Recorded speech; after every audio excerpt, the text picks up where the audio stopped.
please. Thank you, Mark. Congratulations to Coach Beamer in South Carolina. He obviously did a lot better job than I did, and they did a lot better job with their team than we did. Jumped on us early, hit some big plays in the passing game, and then ended up running the ball at will. So when you get 301 yards rushing to 120 something, you're not going to win any football games. And then obviously they were running the ball so well on first down that they get 6 of 11 on third downs, and we're 1 of 10 because we're not consistently running the ball.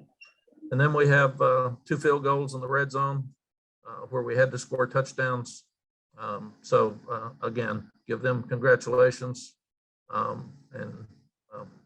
That's about all we can say about it. Kids were really disappointed. They understood that we didn't play well, and they were not very proud of it. So sometimes it's probably helps you going into the off season. You'd rather have momentum, but a lot of times you won't fix things as much when things are great. And we had a tough day today. So we'll have to go back and relook at everything we're doing. Questions? Okay, let's go over to Mike Topper, please. Hey, Coach, obviously they had a few explosive plays that hurt you guys. Where did you see some of the breakdowns on defense, especially with those first 2 touchdowns? Mike, we just got beat on the first one and out of the Wildcat. And then the second one was a busted coverage. But we didn't tackle well, so there were a couple of long runs too. So it just we didn't play consistently well throughout the day on defense. Kramer, go ahead. Yeah, their quarterback, Dakarrion Joyner, has not passed, I believe, in 2 years in college, really hasn't played quarterback all season long. I just was curious if you all had really game planned for him at all in the quarterback role, and if not, just how difficult was he kind of to adapt to in this game? Jordan, obviously we hadn't, and he did an unbelievable job. So I think there'll be some discussion about him moving forward because he played an excellent game. Andrew Jones. Coach, with respect to readiness and the team being ready to play, some of the guys said that after the way the NC State game ended, that they wanted to get rid of that taste out of their mouths. How disappointed are you that it appeared the readiness wasn't at the level it needed to be, especially with that motivation that they had discussed? I don't know how you ever know when young people are ready, Andrew, and you got 11 of them out there at a time. And I, at one point I said, boy, this team was flat. And Coach Roll told me teams aren't flat. Maybe individuals are flat, but you're doing some kids wrong that played their guts out today and played really, really well. So I would never say that your team wasn't ready. And obviously they kept fighting till the end. Also, kind of went out there. I'm not sure if you finished or not. What you started. Obviously, played better than we did. Yeah, my apology. You stalled there for a second. A second question is, obviously you don't have the advantage of having seen the film or anything like that, but off the top of your head, aside from the outcome, what is the most disappointing thing you saw from your team today? The most disappointing thing, which is what I led with, is they rushed for 301 yards and we rushed for 128, I think. And you're not going to win football games if that's the case. Secondly, you've got to make third downs and stay on the field. They were getting 7 and 8 yards on first down, which made their third downs easy for 6 out of 11.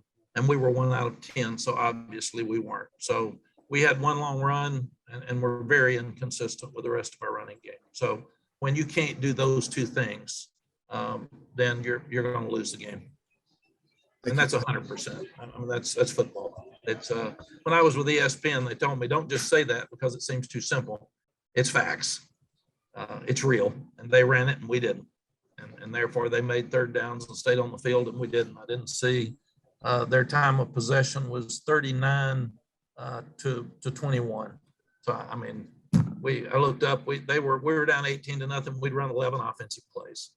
So we can dissect this thing 1,000 ways if we want to.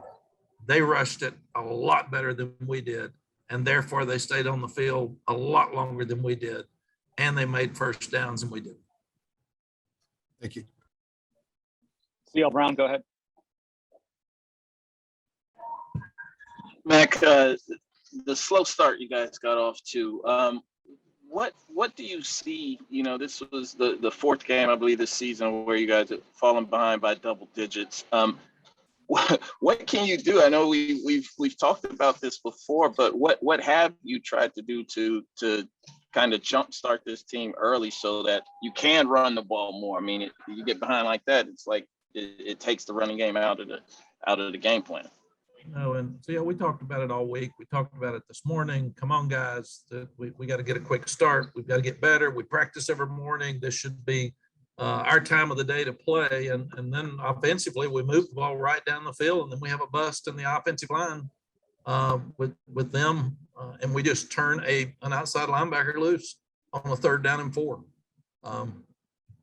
So you can't do that. But I can't answer that. Obviously, if I could have answered it, I'd have fixed it. I think we got to get more leaders. We got to get more people that understand that they got to be ready to go. Thank you. Thank you. All right, let's go over to Adam Smith. Mac, that's exactly what I was going to ask you about with the slow start sort of being a symptom of some of these losses you guys have dealt with. Like, is it, obviously you get behind, you don't want to do that. You're facing a deficit, but is another bad situation there where it doesn't allow you to sort of settle into the game and get your footing and that type of thing? Is that another sort of byproduct of falling behind early, you think? It is, Adam. And what we'll do is we'll take every one of those games where we had a poor start. We'll dissect every defense. We'll dissect every offensive play and see if there's some structure there that we should have done differently or done better. See if there's any common denominators.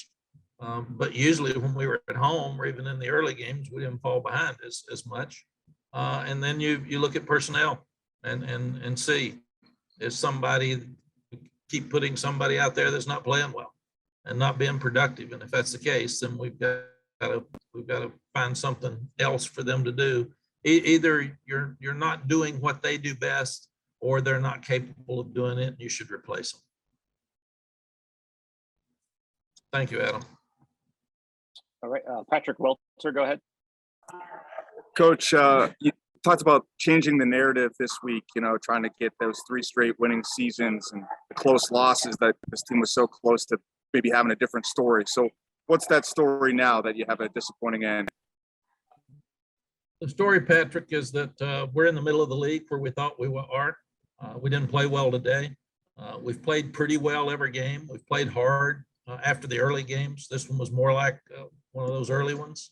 I'm not sure why.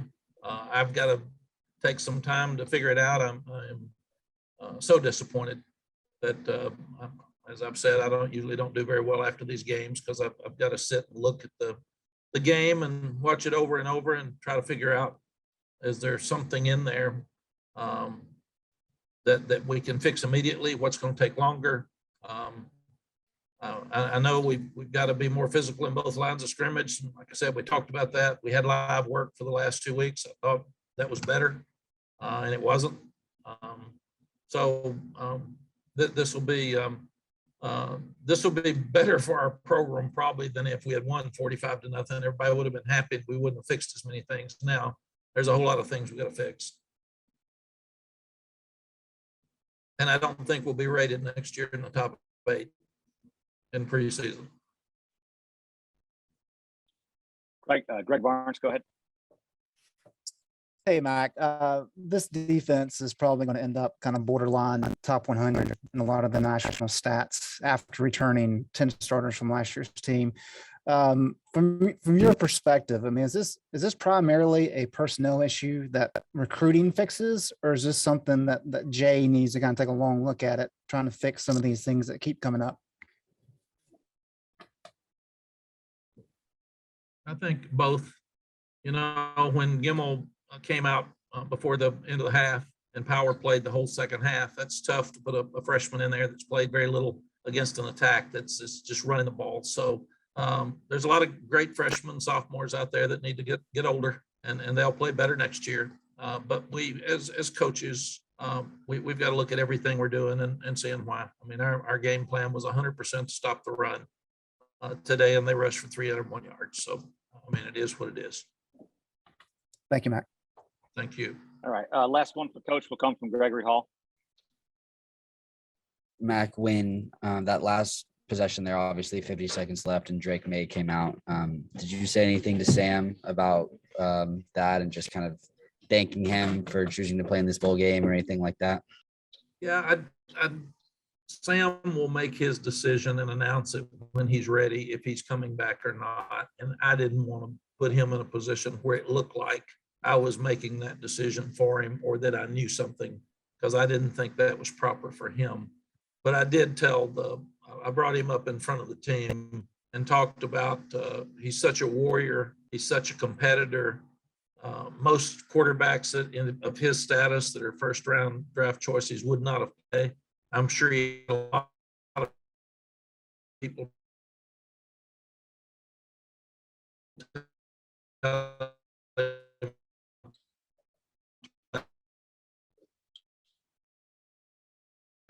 and he fought his guts. We'd obviously love to have him. If not, some pro team's going to be really lucky to get a guy who loves football and competes at the highest level and that I admire so much on and off the field. And the reason we put Drake in instead of Jacoby for the last 50 seconds, Jacoby would have lost a red shirt